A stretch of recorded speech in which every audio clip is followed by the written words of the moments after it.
네, 이화영 전 경기부지사가 최근 검찰 조사에서 정진상 씨의 요청으로 방법을 추진했고 이재명 당시 경기지사에 2차례 보고했다. 이렇게 진술했다고 검찰을 통해서 알려졌습니다.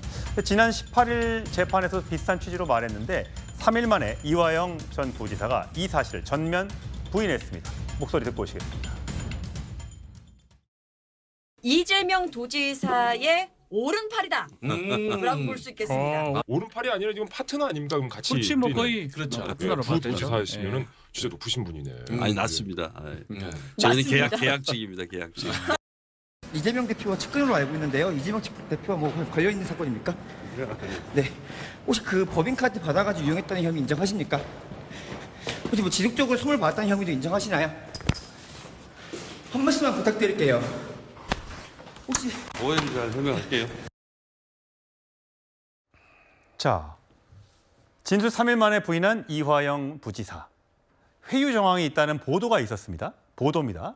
최근 경기도 용인 모처에서 당이 최대한 돕겠다라고 이재명 대표의 측근 의원이 가서 얘기를 했고 민주당에 탄원서를 제출하겠다. 남편 면회한 다음에 이화영 부지사의 부인이 그러고 나서 이제 옥중에 자필 편지가 공개됐는데 요청한 적이 없다. 이재명 대표는 몰랐다. 이렇게 얘기를 하고 있습니다. 남 원장님 어떻게 보셨어요?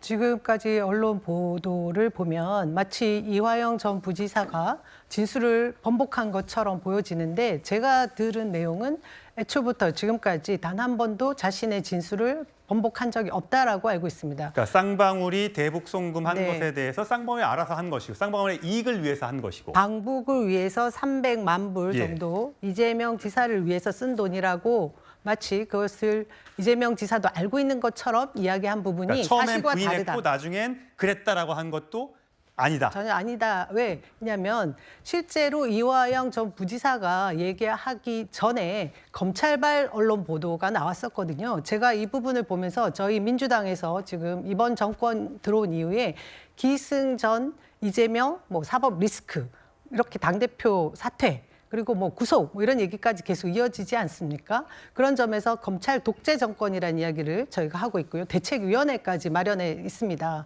그런 상황에서 이번 방북 대북 송금과 관련해서 이제 지난번 대장동 뭐 400몇 억에 대한 저수지 건이 제대로 잘 풀리지 않다 보니까 새로운 건을 가지고 다시 이재명 대표에게 가혹한 그런 의혹들을 제기하고 있는 상황에서 검찰이 만들어낸 저희는 창작 소설이다 이렇게 보고 있는 거죠. 창작 소설이다. 자, 국민의힘에선 곧바로 비판을 했습니다. 들어보시죠. 이화영 전 경기부지사의 강요된 옥중 방탄, 이재명 대표 측과 뒷거래, 국민적 의혹 일파만파 커지고 있습니다. 이화영 전 경기부지사의 진술 번복은 이재명 대표 측과 뒷거래를 한 것이 아니냐는 국민적 의혹을 사면서 강요된 옥중 방탄이라는 지적이 나오고 있습니다. 이재명의 사법 리스크는 회유, 번복, 조작으로 결코 가릴 수 없을 것입니다. 이 대표는 본인이 말한 대로 모든 사법 절차에 당당하고 솔직하게 임하기 바랍니다. 자, 이재명 대표는 쌍방울 대북 송금 의혹과 관련해 검찰이 또 신작 소설을 냈다 이렇게 맹비판했죠. 그 목소리 듣고 오시겠습니다. 대표님 방북 추진했다고 진술했는데 어떻게 보세요? 정권의 지지율이 많이 떨어진 것 같습니다. 또 신작 소설이 나오는 걸 보니까. 그런데 아마 저번 변호사비 대납 소설 망했지 않습니까? 아마 이번 방북 관련된 소설도 스토리 라인이 너무 엉망이라 잘 안 팔릴 것 같습니다. 그 쌍방울 관련해서 대표님 빼고 전부 다 혐의를 인정했는데 이것도 검찰이 조작한 거라고 보십니까? 대표님 8월 영장 청구서를 나오는데 기존에 견지하신 그 불체포 특권 포기 입장 계속 유지하고 있다고 봅니까요? 자, 김우식 씨. 김기현 대표가 국민의힘 대표가 SNS에 이렇게 올렸어요. 범죄 궁합이 기가 막히다 이렇게 올렸어요.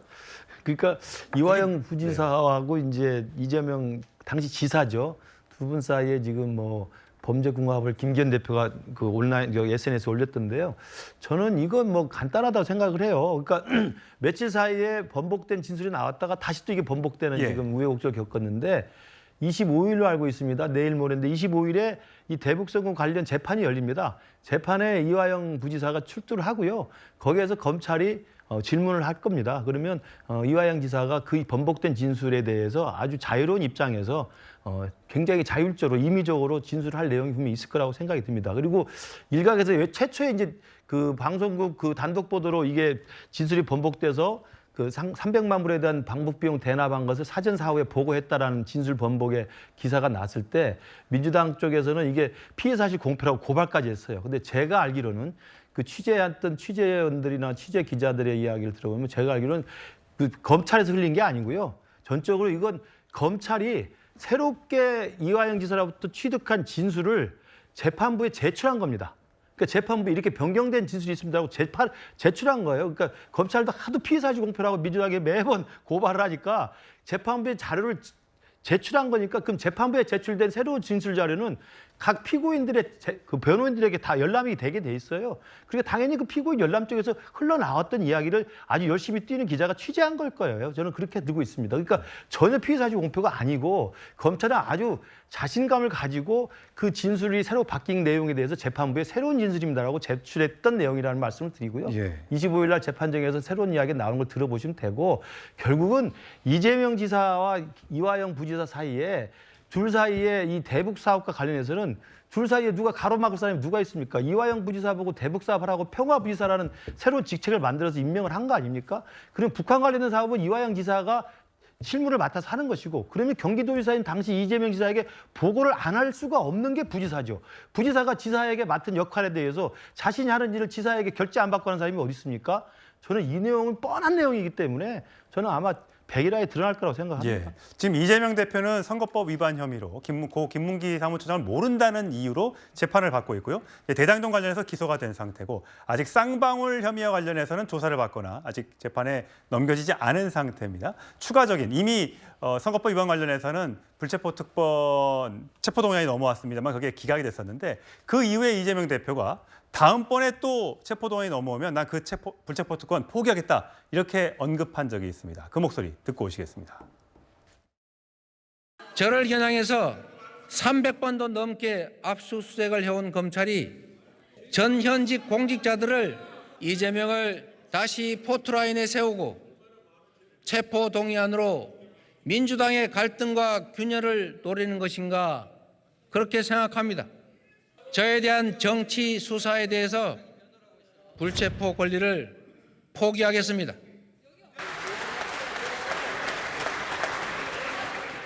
지금까지 그랬던 것처럼 소환한다면 10번 아니라 100번이라도 응하겠습니다.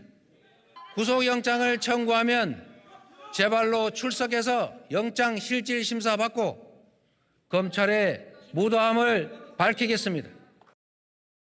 박원석 의원님, 지금 검찰의 여러 가지 수사가 진행 중인 걸 볼 때 추가 구속영장 청구 가능성이 제기가 되고 있는데 이재명 대표가 이렇게 얘기를 했기 때문에 그 약속이 지켜질 걸로 보십니까? 어떻습니까?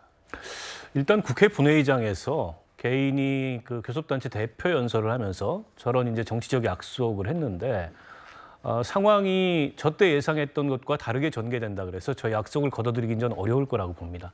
그래서 이번에는 검찰이 어떤 혐의로 구속영장을 청구하고 체포동의안을 국회로 보내든 이재명 대표가 스스로 걸어서 뭐 검찰의 재판부에 그 영장실질심사를 받으러 가든 아니면 민주당이 회기 중이라면 저걸 가결시켜서 영장실질심사에 응하든 되지 않을까 싶고요.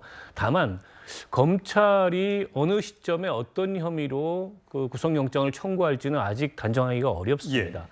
지난번 이제 대장동 사건으로 영장을 청구했지만 그건 이미 이제 기소가 돼서 재판이 진행 중에 있고 일각에서는 백현동 사건 더하기 이번에 쌍방울 대북 송금 의혹 사건을 가지고 영장을 청구하지 않겠냐. 이제 이런 이 예측이 있는데 실제 그 혐의와 관련돼서 영장을 청구할 만큼 이재명 대표에 대한 수사가 진전됐거나 혐의를 좀 확정적으로 보기 어려운 측면이 있거든요. 쌍방울 사건 관련해서도 이번에 이화영 부지사가 말을 바꾼 건지 아니면 말을 바꾸지 않은 건지 이게 좀 약간 진상이 오락가락하는 데다가 아직 이재명 대표에 대한 소환 수사도 그 관련해서 없었습니다. 때문에 뭐 7, 8월 중에 이르면 8월 중에 구속영장을 청구할 거다. 국회에서 또 한 번 그 체포영장 관련돼서 뭔가 결정을 내려야 될 거다. 이런 예측은 아직은 좀 섣부르지 않을까 싶습니다. 예. 어쨌든 본인이 약속할 것이 있기 때문에 그 약속이 지켜지는지 저희가 지켜보도록 하겠습니다.